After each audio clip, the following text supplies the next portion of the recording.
Hello everybody and welcome to another video. Today it is the 25th of November and today I will just be going over very quickly the Kherson and Svatove fronts. So let's start out with Kherson, where I don't really expect to see any sort of major fighting, especially along the deeper river, given the fact that both sides have really settled down going into the winter season. And so I think that a lot of these troops will be moved out of the front line if they haven't already. And so you can see, for instance, with Ukraine, they've been sending in a lot of their territorial defense units, especially the ones that have recently been mobilized, sending them over to the Dnieper River just to guard, to make sure that you don't have any sort of Russian attempts at sabotage. And meanwhile, the more trained, for instance, Jaeger battalions or maybe some sort of mechanized brigade, they are being moved elsewhere by Ukraine to different fronts. If I had to estimate the ones where you're seeing the most of an intake, then I would say Zaporizhia, where you have units such as the 124th Territorial Defense Brigade, 102nd Territorial Defense Brigades, or towards the Donetsk area, where you're seeing a lot of new, fresh units being moved into the Avdiivka area to help prevent any sort of Russian encirclement, which is now a possible threat given the capture of Opitny. So you're seeing Ukrainian troops um, being reinforced in this area. Also in Bakhmut, you're seeing a lot of reinforcements from Kherson coming in, and not only to Bakhmut but also to Soledar and to the neighboring suburbs like Pithorodny or some of these surrounding towns like Klishchivka and Kordyumivka. Also, I've seen a lot of them being moved into Kupiansk and to this entire front in general, and so I will get into that later on in the video. For now, let's go back to here in Kherson. So the Russians, they're also moving some of their forces out. I've seen a lot of videos of convoys with a lot of these Kamaz trucks and a lot of tanks. I don't know if these are fresh units or if they're being moved from Kherson, but it would make sense if they were just being rotated to different parts of the front line, given the fact that now there's less of an emphasis on this part of the front. And so you're seeing a lot of these videos pop up around the Donetsk area. So maybe they're being sent to fight in Donetsk, or maybe they're being sent to fight in the Bakhmut area.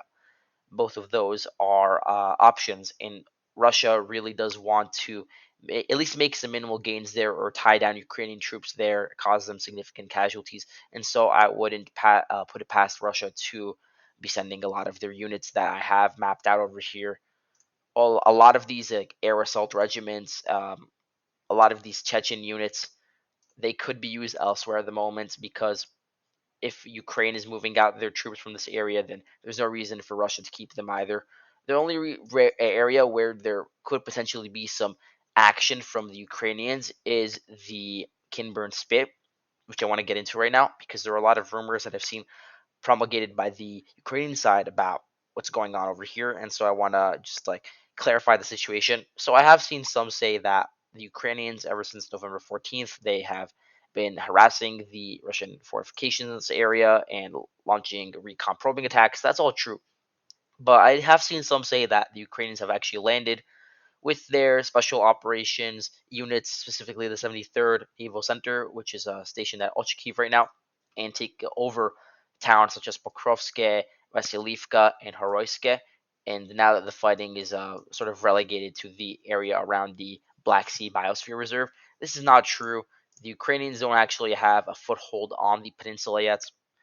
They have been trying to just probe the Russian lines, but they haven't actually tried to launch a full-on assault because it wouldn't be sound. The Russians, they do have artillery positions in this area, and they do have some fortifications, and so they could potentially get isolated the Ukrainian side, and then they would just be slaughtered. And so it is for the moment out of bounds, although the Ukrainians will certainly be keeping an eye over here. And even the Russian side has reported there is a lot of naval or just like reconnaissance activity near the Dniprovska Gulf and this entire area. And so I would also look out for what's going to go on over here. But even the Ukrainian side, including people like the governor of the Mykolaiv Oblast, Vitaly Kim, he has stated on the record that there are still three towns that need to be, uh, quote, liberated by Ukraine. And so those three towns would have to be the ones that are on the Kinburn Peninsula, these three over here. which does imply that those are still under at least some sort of Russian control. We also have this video or footage over here that was released by Ukrainian sources on Telegram of drone footage of Russian positions around Pokrovske. You can see this is a relatively minor docking area, and that a lot of these houses are at least partially damaged. So you might have had some sort of Ukrainian drone strike over here. According to the post, it said that there were 7 tanks and 2 units of armored vehicles destroyed by the Ukrainians, and this was on the Kinburn Spit. So I don't know if that's true or not. The footage does not show that, but either way, it does imply that even Ukrainian sources, some of them at least, are saying that the Ukrainians are not in control of the Kinburn Peninsula. Now, the Russians, they have a problem too if they want to stay on the Kinburn Spit, because it's so far away from the main supply lines which run around along this road to Holopristan, Oleksiy, Kakovka. It's just like it's not tenable to supply them all with just one road, which is within the range of artillery fire, not just from like one area like Stanislav, but could be hit from literally anywhere over here. Any of these towns like Oleksandrivka or Dniprovske, Dmitrivka, all along this road, the Russians are exposed, and especially their defensive line over here, it is also exposed. And so they might just have to potentially abandon this entire area, make it into a gray zone. And it's not like Ukraine will be able to advance that much because of how much swamp, how swampy, how much marsh land there is in this entire area due to the biosphere reserve, which does sort of obviate any sort of a mechanized advance or even an advance by foot. So yeah, that's really it for the Kinburn Spit. There's not much going on over here just yet. So let's move on now to the situation in the Luhansk Kharkiv border, specifically around the town of Novoselivske. So, in terms of the entire front, we really haven't seen much change in the Svatove Kremina area.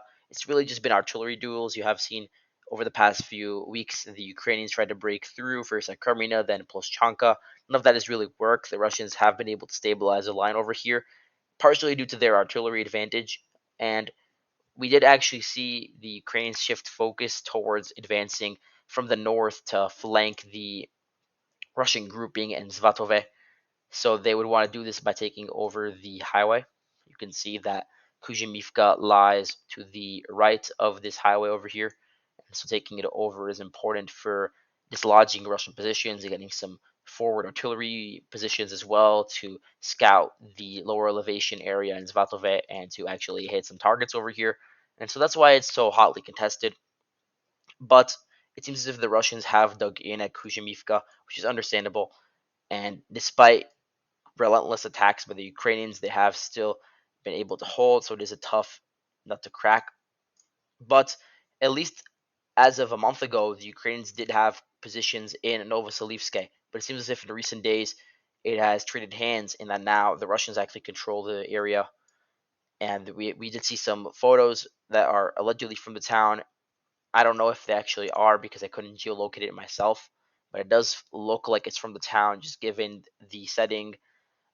In the photos, you can see that it is very muddy, and that you just have a few blocks with some like scattered houses.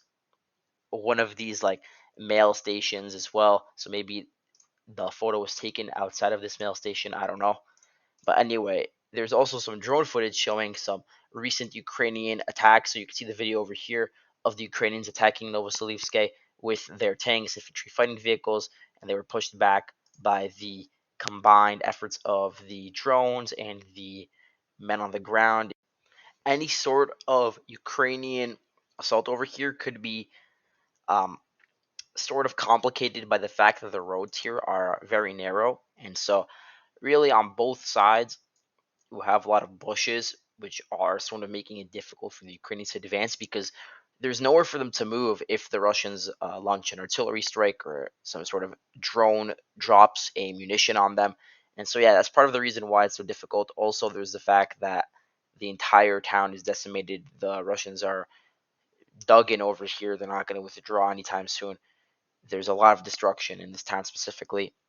And so, again, front line very stable over here, even more stable to the north where we haven't seen any sort of movement. We just got news that the Ukrainians were fortified in this town over here that's unnamed. It starts with a Z, but I don't remember what it's called. It's basically a part of Petropavlivka, just a bit to the south, but you do have some Ukrainian formations over here that are organizing around the 3rd Battalion of the 14th Separate Mechanized Brigade. They are using the nearby ditches and ponds to their defense, and you can see that they have a bit of a grouping over here in this black area. And so, yeah, they are just holding off from some Russian probing attacks. Not much happening over here, but I would add that there were some battalions, some units from the 14th Brigade that used to be stationed in Kherson, and so now those have probably been moved into here as well. I also want to say that I'm not sure what's going on in Dvorichny and Fryanikivka because last checked there were geolocations from the area very close to the Oskil River around the train station, but we didn't see any footage of the Russians in the government office or a gas station or the school over here. So I don't actually know if they have a presence on the ground in these areas. It's probably a gray zone at this point where you do have the 14th Brigade, the 1st and 2nd Battalions of the 14th Brigade crossing over the river every now and then and just like harassing Russian forces, but they don't actually have any permanent positions. That's what I'm thinking happened. And so we can just say for now that this is all a gray zone. So that's all I have to say for now. Thank you all for watching, and I'll see you later.